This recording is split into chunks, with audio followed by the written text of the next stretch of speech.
নগাঁও জিলা কংগ্ৰেছ দ্বাৰা আয়োজিত সংবিধান দিৱস উপলক্ষে আজি গুৰুত্বপূৰ্ণ অনুষ্ঠানত আমাৰ যাত্ৰাত অংশগ্ৰহণ লোৱা নগাঁও জিলা কংগ্ৰেছৰ সভাপতি ৰুণমণি বৰা ডাঙৰীয়ানী, উপস্থিত থকা জ্যেষ্ঠ সাংসদ ৰকিবুল হুছেইন ডাঙৰীয়া, সাংসদ প্ৰদ্যুৎ বৰদলৈ ডাঙৰীয়া, বিধায়িকা শিৱামণি বৰা ডাঙৰীয়ানী, অসম ৰাজ্যিক সেৱা দলৰ সভাপতি দীপবায়ন ডাঙৰীয়া, সাধাৰণ সম্পাদক গজেন্দ্ৰ উপমন্যু ডাঙৰীয়া, মেঘনাথ চেত্ৰী ডাঙৰীয়া আৰু উদিত ভানু ডাঙৰীয়া, উপস্থিত থকা কংগ্ৰেছৰ সম্পাদকসকল মৃণাল হাজৰিকা ডাঙৰীয়া, হাইদাৰ আলী ডাঙৰীয়া, মিছবাউ ডাঙৰীয়া, ৰেহানুদ্দিন ডাঙৰীয়া, অশোক শৰ্মা ডাঙৰীয়া, পল্লৱী শইকীয়া ডাঙৰীয়ানী, পাৰ্থ বৰা ডাঙৰীয়া আৰু ইয়াত উপস্থিত থকা নগাঁও জিলা কংগ্ৰেছৰ বিষয়ববীয়াসকল, NSY যুৱ কংগ্ৰেছ, মহিলা কংগ্ৰেছ, সেৱা দলৰ বিষয়ববীয়াসকল আৰু ইয়াত উপস্থিত থকা দলৰ সতীৰ্থসকল, সাংবাদিক বন্ধুসকল আৰু শ্ৰদ্ধেয় ৰাইজ, মই প্ৰথমে আজি গুৰুত্বপূৰ্ণ যাত্ৰা আয়োজন কৰাৰ ক্ষেত্ৰত নগাঁও জিলা সেৱা দলে আৰু অসম ৰাজ্যিক সেৱা দলে যি উদ্যোগ ল'লে, মই প্ৰদেশ কংগ্ৰেছ সভাপতিৰ ফালৰ পৰা নগাঁও জিলা সেৱা দল আৰু অসম ৰাজ্যিক সেৱা দলক মোৰ আন্তৰিক শুভেচ্ছা জ্ঞাপন কৰিছোঁ। হয়, ৰকিবুল হুছেইন ডাঙৰীয়া কোৱাৰ দৰে আপোনালোকে যথেষ্ট কষ্ট কৰিছে,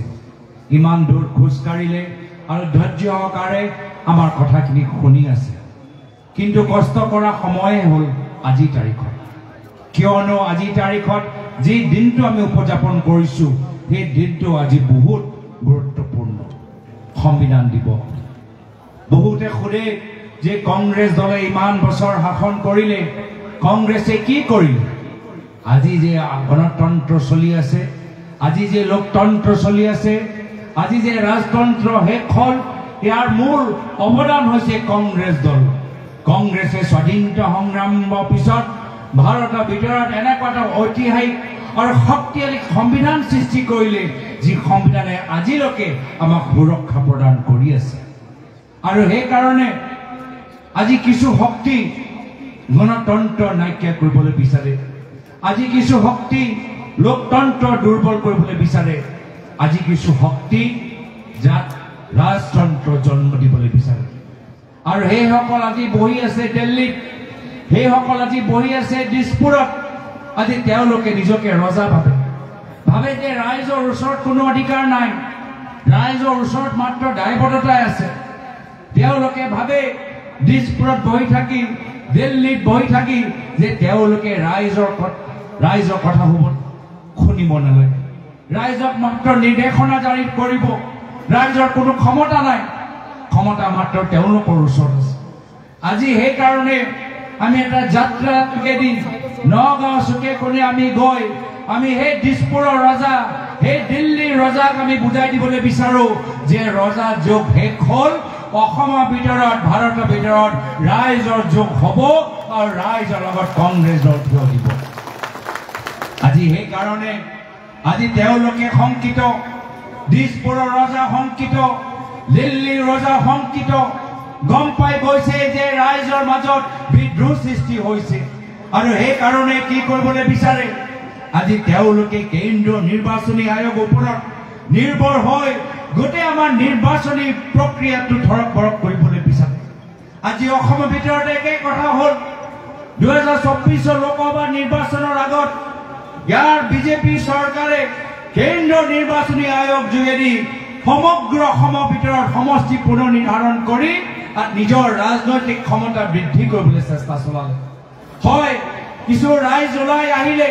যোৰহাটৰ ৰাইজ ওলাই আহিল, নগাঁও ৰাইজ ওলাই আহিলে, ধুবুৰী ৰাইজ ওলাই আহিলে আৰু আমি 3গৰাকী সাংসদ আমি দিল্লী যাবলৈ সক্ষম পালো। কিন্তু তেওঁলোকৰ চৰিত্ৰ আমি গম পাই গলো যে কেন্দ্ৰীয় নিৰ্বাচনী আয়োগ আজি এটা সাংবিধানিক অনুষ্ঠান, কিন্তু সংবিধানৰ প্ৰতি যে তেওঁলোকৰ কৰ্তব্য, তেওঁ কৰ্তব্যটো তেওঁলোকে পালন কৰা নাই। নিৰপেক্ষ ভূমিকা থাকিব লাগে, কোনো দলৰ হয়, কোনো চৰকাৰ হৈ কাম কৰিব নালাগে, ৰাইজৰ হৈ তেওঁলোকে কাম কৰিব লাগে, এইখিনি কথা পাহৰি গৈছে। আজি মোক মনত পৰে এটা সময়ত এই কেন্দ্ৰীয় নিৰ্বাচনী আয়োগৰ চিফ ইলেকশ্যন কমিশনাৰ প্ৰয়াত টি.এন. শেষন দেৱ আছিল যেতিয়া তেওঁ কেন্দ্ৰীয় নিৰ্বাচনী আয়োগৰ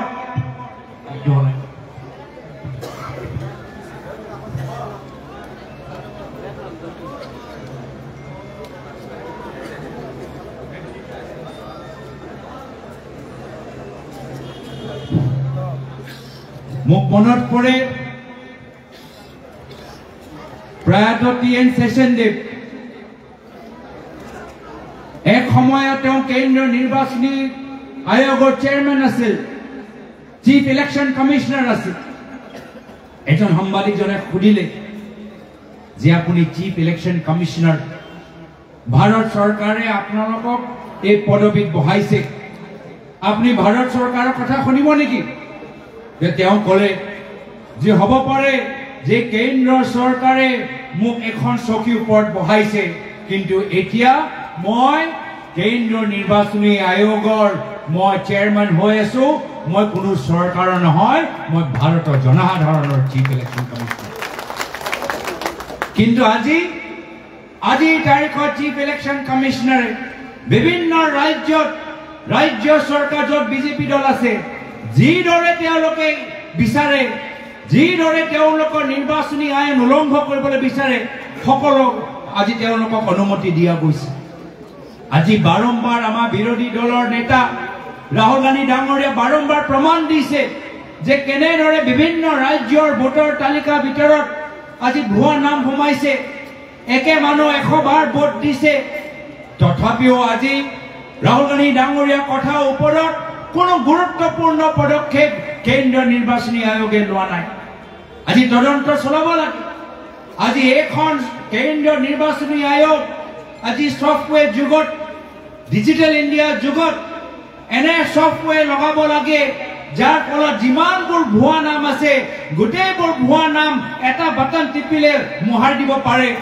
কিন্তু এইখিনি কাম কৰা নাই কিয় কৰা নাই আজি টেকনলজি আছে আজি এআই যুগ আজি ষ্টাৰ্টআপ ইণ্ডিয়া কথা কোৱা স্মাৰ্ট সিটি কথা কোৱা তো এতিয়াও চৰকাৰী বিএলঅ ওপৰত কাগজে কলমৰে আজি এনে ধৰণৰ ভুৱা ভোটাৰ তালিকা ইলেকশ্যন কমিশনে কিয় ৰুদ্ধ কৰিব পৰা নাই এই প্ৰশ্নৰ উত্তৰ আজি দিব পৰা নাই যেহেতু এই বিজেপি দলৰ ওচৰত একমাত্ৰ এটাহে অস্ত্ৰ ভুৱা ভোটাৰ তালিকা আৰু সেই কাৰণে আজি শিৱমণি বৰা ডাঙৰীয়াই কৈছে যে অসম বিধানসভা নিৰ্বাচন আহি আছে আকৌ কেন্দ্ৰীয় নিৰ্বাচনী আয়োগৰ ওপৰত মুখ্যমন্ত্ৰী আজি নিৰ্ভৰ কৰিছে মই মুখ্যমন্ত্ৰীক সুধিবলৈ বিচাৰো যদি আপোনালোকে ইমানে জনপ্ৰিয় যদি আপোনালোকৰ ৰাজনীতিবোৰ ইমানে জনপ্ৰিয় আপোনালোকে যদি ৰাইজৰ ইমান কল্যাণ কৰিছে উন্নয়ন কৰিছে তেতিয়া কেন্দ্ৰীয় নিৰ্বাচনী আয়োগৰ ওপৰত কিয় ইমান নিৰ্ভৰ হৈছে আকৌ কেন্দ্ৰীয় নিৰ্বাচনী আয়োগক ফোন কৰি মাতি পঠাই আজি আমাৰ ভোটাৰ তালিকাৰ ভিতৰত ভুৱা নামবোৰ সোমাবলৈ বিচাৰিছে বিহাৰ আৰু উত্তৰ প্ৰদেশৰ পৰা বিজেপি আৰএছএছৰ মানুহবোৰ আজি অসমত মাতি আনি আজি নগাঁৱৰ পৰা ধুবুৰীলৈকে তিনচুকীয়াৰ পৰা শিলচৰলৈকে আমাৰ ভোটাৰ তালিকাৰ ভিতৰত সোমাবলৈ বিচাৰে সেইকাৰণে আমি সংকল্পবদ্ধ হ'ব লাগিব আৰু যোৱাকালি তেজপুৰত এটা সভাত মই কৈছিলো যে আমি চকু দিব লাগিব আমি অসমৰ গণতন্ত্ৰৰ অসমৰ ৰাইজৰ লোকতান্ত্ৰিক অধিকাৰ অসমৰ ৰাইজৰ ভোটৰ মূল্য যে থাকে তাৰ বাবে আমি পহৰা দিব লাগিব আমি অসমৰ ৰাইজৰ সৈনিক হিচাপে আমি আগন্তুক দিনত সমগ্ৰ অসমত এটা আন্দোলন সৃষ্টি কৰিব লাগিব যে অসমৰ ভৱিষ্যত অসমৰ হাতত থাকিব লাগিব কোনো বাহিৰৰ ইউপি বিহাৰ বিজেপি কৰ্মী হাতত নহয় আজি আমি বাৰম্বাৰ দেখি আছো যে এখন চৰকাৰ আজি আমাৰ থলুৱা মানুহক গুৰুত্ব দিয়া নাই স্থানীয় মানুহক গুৰুত্ব দিয়া নাই ভোটক স্থানীয় ঠিকাদাৰবোৰক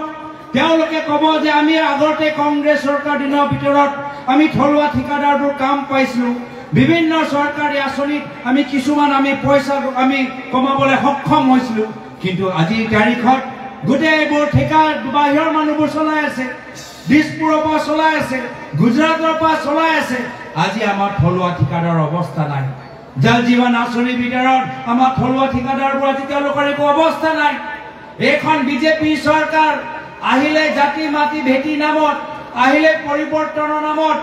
আজি কিন্তু তেওঁলোকে পৰিৱৰ্তন নামত কি কৰিলে যে অসমৰ বিভিন্ন জনজাতিসকলৰ প্ৰায় 40,000 বিঘা মাটি আকৌ বাহিৰৰ কোম্পানীক আজি তেওঁলোকে বিক্ৰী কৰি পেলাই দিছে। এয়া হ'ল আজি আমাৰ অসমৰ আমাৰ থলুৱা মানুহৰ অৱস্থা। ভূমি অধিকাৰ নাই, নিবনুৱা ল'ৰা ছোৱালীৰ ওচৰত চাকৰি নাই, আৰু আজি আমাৰ এতিয়া ভোটৰ মূল্যটো আমি হেৰাবলৈ আৰম্ভ কৰিছো। সেইকাৰণে আমি আগন্তুক দিনত অসমৰ ভৱিষ্যত অসমৰ হাতত এই আন্দোলন যোগেদি আমি ভোটে ভোটে সোমাব লাগিব। সেইকাৰণে BLA কমিটি, সেইকাৰণে বুথ কমিটি আমি আৰম্ভ কৰিছো, আৰু পৰৱৰ্তী সময়ত আমি বুথ কমিটিৰ পিছত পৃষ্ঠ তত্ত্বাৱধায়ক আমি সৃষ্টি কৰিব লাগিব। পৃষ্ঠাৰে আমি চাব লাগিব, নিৰীক্ষণ কৰিব লাগিব, অধ্যয়ন কৰিব লাগিব যে কোনোৱে যে বাহিৰৰ বিজেপি কৰ্মী আমাৰ ভোটৰ তালিকাত যে সোমাব নোৱাৰে, তাৰ বাবে পৃষ্ঠা তত্ত্বাৱধায়ক আমি সৃষ্টি কৰিব লাগিব। সেইকাৰণে যদিও নগাঁও জিলাৰ ভিতৰত BLA কাম সম্পূৰ্ণ হ'ল, বুথ কমিটি কাম সম্পূৰ্ণ হ'ল, কিন্তু কাম এতিয়াও আধৰুৱা হৈ আছে। আমি পৃষ্ঠা তত্ত্বাৱধায়ক আমি সৃষ্টি কৰি ৰাইজৰ মাজত সজাগতা সৃষ্টি কৰিব লাগিব যে যদি তেওঁলোকে কোনোবা বাহিৰৰ বিজেপি কৰ্মী গাঁৱৰ ভিতৰত হঠাৎ দেখা পায়, ভোটৰ তালিকাৰ ভিতৰত তেওঁলোকৰ নাম সোমোৱাটো দেখা পায়, তো BLA জনাওক, পাৰ্টিক জনাওক, আৰু আমি অসমৰ লোকতন্ত্ৰৰ সৈনিক হিচাপে আমি নিজৰ ভৱিষ্যত নিজৰ হাতত আমি ৰাখিবলৈ আগবাঢ়ি যামগৈ। লগে লগে আজি দেখা পাইছো যে বৰ্তমান চৰকাৰৰ আজি তেওঁলোকৰ আমাৰ ভূমি অধিকাৰ নিদিয়ে, ল'ৰা ছোৱালীবোৰ নিৰাপত্তা নিদিয়ে। আজি তেওঁলোকৰ দিনত আজি আটাইতকৈ বেছি গাঁৱৰ ভিতৰত মদৰ দোকান খোলা আমি আৰম্ভ দেখা পাইছো। আমাৰ আগৰ কংগ্ৰেছ চৰকাৰ দিনত আমাৰ চেষ্টা আছিলে যে গাঁৱৰ ভিতৰত ৰাস্তা পদূলিবোৰ ভাল হ'ল, শিক্ষানুষ্ঠানবোৰ ভাল হওক, চিকিৎসানুষ্ঠানবোৰ ভাল হওক, কিন্তু যেতিয়াৰ পৰা হিমন্ত বিশ্ব শৰ্মা ডাঙৰীয়া অসমৰ মুখ্যমন্ত্ৰী হৈছে, এতিয়া গাঁৱৰ ভিতৰত চৰকাৰী স্কুল বন্ধ হৈছে আৰু মদৰ দোকান খুলিবলৈ আৰম্ভ কৰিছে। আজি সেইকাৰণে আমি অসমৰ মহিলাসকলক আমি জনাবলৈ বিচাৰো যে অসমৰ আইসকল আপোনালোকৰ প্ৰথম কৰ্তব্য এজন মাতৃ হিচাপে, নিশ্চয় এগৰাকী মাতৃ হিচাপে আপুনিও দুখিত যে আপোনালোকৰ ল'ৰা ছোৱালীবোৰ আজি মদৰ দোকান ওচৰলৈ যাবলৈ আৰম্ভ কৰিছে, আজি ড্ৰাগছ ল'বলৈ আৰম্ভ কৰিছে। সেইকাৰণে এই 1250 টকাত লৈ আমাৰ ল'ৰা ছোৱালী ভৱিষ্যতৰ অন্ধকাৰলৈ ঠেলি নিদিব। আপোনালোকে চৰকাৰে যদি পইচা দিয়ে, পইচা লওক, এয়া চৰকাৰী আঁচনি, এই আঁচনি আপোনালোকৰ পইচা, আপোনালোকৰ পৰা টেক্স লৈ চৰকাৰী আঁচনিবোৰ বিতৰণ কৰিছে, কিন্তু আঁচনিৰ নামত আমি বিজেপিক ভোট দি আমি ল'ৰা ছোৱালীবোৰ মদৰ দোকান ওচৰলৈ আমি ঠেলি নিদিওঁ, ল'ৰা ছোৱালীবোৰ ড্ৰাগছৰ ৰাস্তা ল'বলৈ আমি ঠেলি নিদিওঁ। চৰকাৰী আঁচনিৰ সুবিধাটো ল'ম, আৰু পৰৱৰ্তী সময়ত এই মুখ্যমন্ত্ৰী হিমন্ত বিশ্ব শৰ্মা ডাঙৰীয়া যিগৰাকী দিনত আটাইতকৈ বেছি মদৰ দোকান খোলা গৈছে, তেওঁলোকৰ অত্যাচাৰৰ পৰা পৰিত্ৰাণ বিচাৰি পৰৱৰ্তী দিনত আমি কংগ্ৰেছৰ নেতৃত্বৰ চৰকাৰ গঠন কৰিম। আৰু সেইকাৰণে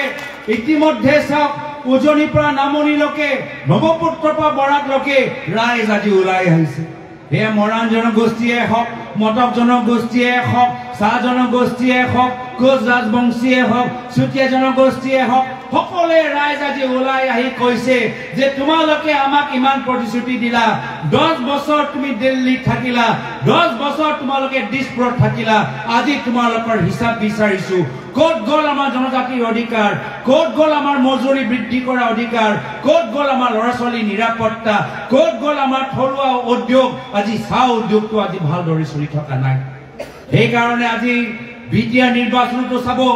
বিটিয়া নিৰ্বাচনত যিসকলে আগতে বিজেপিক ভোট কৰিছিল, আজি বিটিয়া নিৰ্বাচনত আজি বিজেপি দলটোক আজি বিদায় দি আজি বেলেগ ফালে তেওঁলোকে ভোট দিছে। আজি ভাষিক সংখ্যালঘু সমাজে হওক, আজি তেওঁলোকেও আজি কোচ ৰাজবংশীসকলৰ মাজতো যদি আপোনালোকে যায়, তাৰ মাজতো আপোনালোকে চাব যে সকলে আজি হিমন্ত বিশ্ব শৰ্মা ডাঙৰীয়াক এৰিবলৈ আৰম্ভ কৰিছে। আৰু সেইকাৰণে এতিয়া বিজেপি দলৰ ভিতৰতো এটা ডাঙৰ এটা শাৰী পাতি আজি মানুহবোৰ বিজেপি দল ত্যাগ কৰি আজি কংগ্ৰেছ দলৰ ভিতৰত যোগদান কৰিবলৈ আৰম্ভ কৰিছে। প্ৰতিটো মাহৰ 10 তাৰিখে বিজেপি দল ত্যাগ কৰি মানুহবোৰে কৈছে যে মই ৰাজনীতিত ৰাইজক সেৱা কৰিবলৈ সোমাইছো হিমন্ত বিশ্ব শৰ্মা ডাঙৰীয়াৰ কোম্পানীৰ চাকৰ হ'বলৈ ওলোৱা নাই আৰু সেই কাৰণে হিমন্ত বিশ্ব শৰ্মা ডাঙৰীয়া এই কোম্পানী আজি দল হৈ থকা এটা কোম্পানীলৈ যে পৰিণত হৈছে মই এই কোম্পানী চাকৰ হ'বলৈ ওলোৱা নাই মই এই কোম্পানীটো ত্যাগ কৰি পুনৰবাৰ কংগ্ৰেছ দলৰ ভিতৰত এটা মঞ্চ পাইছো যি মঞ্চত ৰাজনীতিৰ যোগেদি মই ৰাইজক সেৱা কৰিবলৈ এটা সুযোগ পাইছো এই কাৰণে আজি মুখ্যমন্ত্ৰী আজি হলটেকত পৰিছে আজি বাৰম্বাৰ প্ৰতিটো দিন তেওঁলোকৰ কথাবোৰ সলনি হয় কেতিয়াবা জুবিন গাৰ্গক ন্যায় দিব কেতিয়াবা ন্যায় তেওঁ দিয়াৰ ক্ষমতা নাই কেতিয়াবা জুবিন গাৰ্গৰ হত্যা হ'ল আৰু কেতিয়াবা কৈছে নহয় এতিয়াও আৰু তদন্ত কৰিবলগীয়া আছে যদি গোটেই এইবোৰ কামখিনি সম্পূৰ্ণ হ'ল তেতিয়া তেওঁ আজিলৈকে হত্যা কোনে কৰিলে সেই মানুহগৰাকীৰ নাম লোৱা নাই তেওঁ কৈছে এগৰাকী ব্যক্তিয়ে জুবিন গাৰ্গৰ হত্যা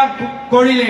মই মুখ্যমন্ত্ৰী হিমন্ত বিশ্ব শৰ্মা ডাঙৰীয়াক চ্যালেঞ্জ কৰিছো হে এগৰাকী ব্যক্তিৰ নাম আপোনালোকে ফাদিল কৰক ৰাইজে জানে যে আজি মুখ্যমন্ত্ৰীৰ কথা গ্ৰহণযোগ্যতাটো নাই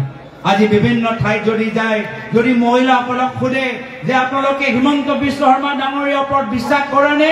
তেওঁ জুবিন গাৰ্গৰ ক্ষেত্ৰত ন্যায় দিব পাৰিবনে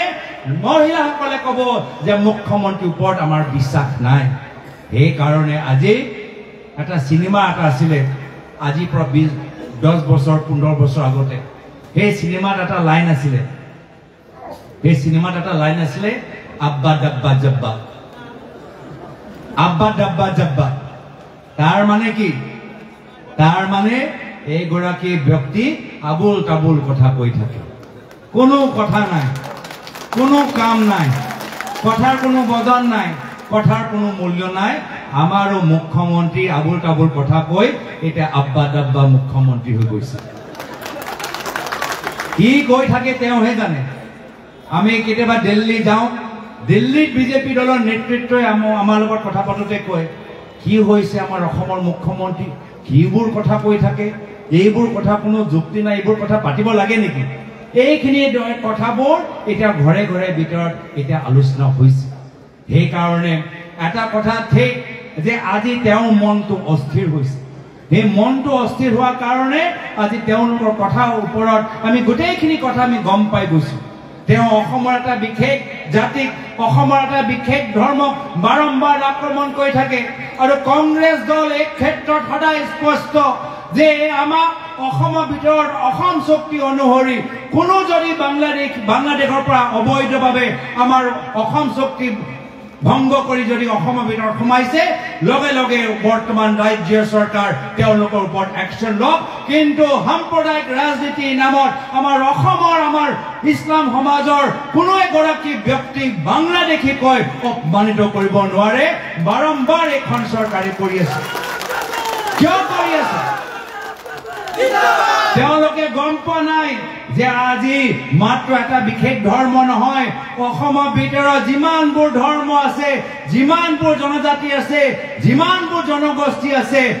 সকলে একগোট হৈ গম পাই গৈছে যে যোৱা 5টা বছৰত হিমন্ত বিশ্ব শৰ্মা ডাঙৰীয়া যদি এটা কাম কৰিছে সেয়া হ'ল নিজকে আৰু ধনী কৰিছে মাটি সংখ্যা মাটি আৰু সম্পত্তিৰ ক্ষেত্ৰত নিজকে আৰু ধনী কৰিছে আৰু কিছুমান যুৱকসকলে কয় যে বহুত অদৰকাৰী ফ্লাইঅভাৰ বনাইছে হয় নে নহয় মানুহবোৰে কয় গুৱাহাটী মানুহবোৰে কয় যে মুখ্যমন্ত্ৰী আৰু একো কৰা নাই মাত্ৰ কিছু অদৰকাৰী ফ্লাইঅভাৰ বনাই আজি তেওঁলোকৰ কিছু ভাল পোৱা ঠিকাদাৰবোৰক সহায় কৰি আছে এই কাৰণে আজি ৰাইজ এটা কথা ঠিক কি যদি আহা বিধানসভা নিৰ্বাচনত অসমৰ ৰাইজৰ ভোট আজি ইভিএম বাটনত আজি পৰিণত হয় ইভিএম মেচিনত পৰিণত হয় কংগ্ৰেছৰ নেতৃত্বৰ চৰকাৰ হোৱাটো নিশ্চিত আমি এবাৰ জিতিম আৰু আমি এবাৰ জিকিম কিন্তু তাৰ আগতো আমাক কষ্ট কৰিব লাগিব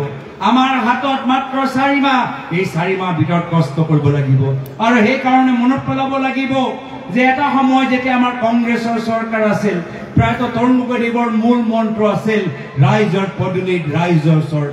চৰকাৰ ৰাইজৰ ওচৰত যাব লাগিব আৰু সেই কাৰণে আমাৰ দিনত যেতিয়া আঁচনিবোৰ আছিলে প্ৰতিটো আঁচনি মানুহক চুই গৈছিল সেই মামনি আঁচনিয়ে হওক, মাজনী আঁচনিয়ে হওক, বিনামূলীয়া কম্পিউটাৰ দিয়া হওক, বিনামূলীয়া লেপটপ দিয়া হওক, বহুত আমাৰ মেধাৱী যুৱকসকল আজি ডাঙৰ ডাঙৰ কোম্পানী চাকৰি কৰি আছে। তেওঁলোকে কয় যে মই মেট্ৰিক পৰীক্ষাত ফাৰ্ষ্ট ডিভিজন পাইছিলো, মোক প্ৰায়তঃ তৰুণ গগৈদেৱে এটা কম্পিউটাৰ দিছিল, যাৰ ফলত মই শিক্ষাৰ ক্ষেত্ৰত আগবাঢ়ি গলো। সেইকাৰণে আজি সেই একে মূল মন্ত্ৰ লৈ যদিও আমাৰ ওচৰত ক্ষমতা নাই, আমাৰ চৰকাৰ নাই, ৰাইজৰ পদূলিত ৰাইজৰ কংগ্ৰেছ, এই মূল মন্ত্ৰ লৈ আমি কংগ্ৰেছ দল হিচাপে ৰাইজৰ মাজত যাব লাগিব। আজি নগাঁৱৰ ভিতৰত নামঘৰে মন্দিৰে বিভিন্ন সামাজিক অনুষ্ঠানত আমি মানুহৰ ওচৰত গৈ তেওঁলোকক বুজাব লাগিব যে কিয়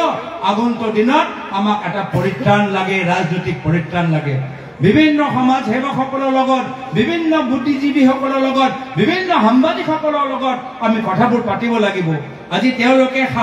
কিছুমানে সাহস কৰি চৰকাৰক প্ৰশ্ন সোধে, কিন্তু প্ৰশ্ন সোধাৰ পিছত কিছুমানক জেললৈ পঠাই দিয়ে, কিছুমান ওপৰত পুলিচৰ কেছ লগাই দিয়ে। কিন্তু এইবোৰ সাহসী ব্যক্তিৰ লগত, এইবোৰ সাহসী অসমীয়া নাগৰিকৰ লগত কংগ্ৰেছ দলটো থিয় দিব লাগিব। আৰু সেইকাৰণে কংগ্ৰেছ দল ক'ব লাগিব যে আপোনালোকে যিদৰে হিমন্ত বিশ্ব শৰ্মা ডাঙৰীয়াৰ পৰা ভয় কৰা নাই, আমিও কংগ্ৰেছ আমি ভয় নকৰো। আহক আমি সকলোৱে মিলিজুলি অসমক আমি ভয়মুক্ত অসমলৈ আমি লৈ যাওঁগে। সেইকাৰণে আজি এই ভয়মুক্ত অসমৰ কথা পাতোতে মোক মনত পৰে প্ৰায়তঃ জুবিন গাৰ্গলৈ, যি সদায় এগৰাকী স্পষ্টবাদী ব্যক্তি আছিল। যি কাম ভাল লাগিছিল প্ৰশংসা কৰিছিল, আৰু যি কাম তেওঁ অনুচিত বিচাৰিছিল, যিকোনো দলৰ চৰকাৰ কিয় নহওক তেওঁ নিজৰ মনৰ কথা ক'বলৈ কেতিয়াও ভয় কৰা নাই। আজি তেখেতৰ অবিহনে আমি তেওঁলোকৰ কথাবোৰ আমাক মনত পেলাব লাগিব। আৰু সেইকাৰণে যোৱা 18 তাৰিখে আমি এটা সংগীত অনুষ্ঠান যোগেদি মই কঞ্চনজংঘা এটা শপত আমি সৃষ্টি কৰিছো। মই কঞ্চনজংঘা এই শপতৰ ভিতৰত জুবিনদাৰ সেই দৰ্শনৰ বৰ অসম, যি বৰ অসমৰ প্ৰতিনিধি ভূপেন হাজৰিকা দেৱ আছিল, জ্যোতিপ্ৰসাদ আগৰৱাল দেৱ আছিল, লাচিত বৰফুকন আছিল, আমাৰ লক্ষ্মীনাথ বেজবৰুৱা দেৱ আছিল, জয়ন্ত হাজৰিকা দেৱ আছিল, প্ৰায়তঃ তৰুণ গগৈদেৱ এগৰাকী প্ৰতিনিধিত্ব কৰিছিল। সেই একে বৰ অসমৰ দৰ্শন মই কঞ্চনজংঘা শপতত আমি আনিবলৈ বিচাৰিছো। আৰু সেইকাৰণে এতিয়া মই সকলোকে অনুৰোধ কৰিছো যে য'ত আপোনালোকে আছে, য'ত বহি আছে, অলপ সময়ৰ কাৰণে থিয় হৈ দিয়ক, অলপ সময়ৰ কাৰণে থিয় হৈ দিয়ক। আৰু মই কঞ্চনজংঘা আজি জুবিনদাৰ অবিহনেও আমি জুবিনদাৰ দৰ্শনৰ বৰ অসম আমি সজীৱকৈ তুলিম, চিৰতৰুণ ৰাখিম। তাৰ বাবে আহক আমি সকলোৱে আমি সংকল্পবদ্ধ হওক। মই এতিয়া শপতটো মই কঞ্চনজংঘা শপতটো মই পাঠ কৰিবলৈ গৈ আছো, আৰু মই আশা কৰো যে সকলোৱে মোক সহায় কৰিব। মই আৰম্ভ কৰিছো। মই আজিৰ পৰা অসমীয়া জাতিৰ প্ৰহৰী হম। বৰ অসমৰ প্ৰেম, শান্তি আৰু সম্প্ৰীতিৰ বৰ ভেটি কৰি মই মানৱতাবাদী হম। সকলো জাতি, ধৰ্ম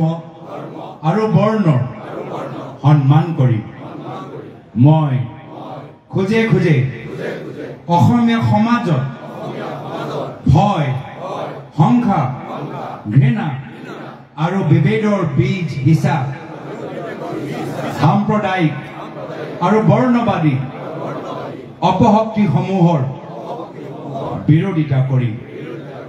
মই ভয়মুক্ত হৈ অসম আৰু অসমীয়াৰ স্বাৰ্থত